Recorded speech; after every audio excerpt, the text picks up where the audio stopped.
What's the difference between GDP and GPI? Have you ever wondered how we measure a country's economic success?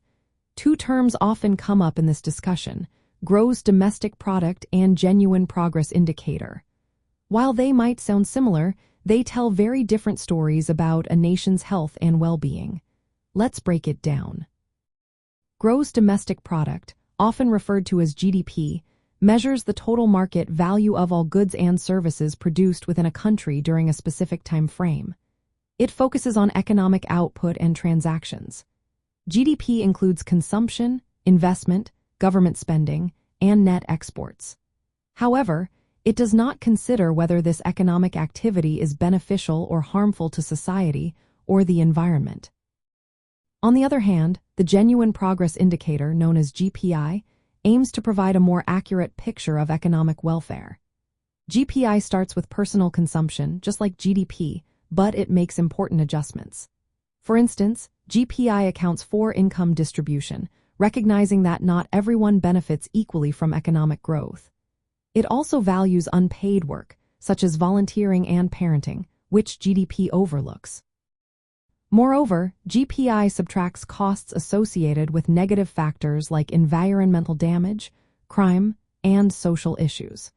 It even considers the depletion of natural resources and the sustainability of growth.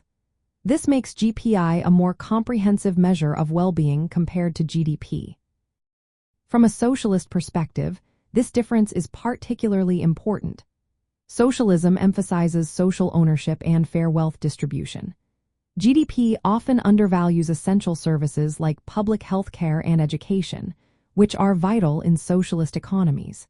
These services may not show up in GDP figures because they are not always part of market transactions.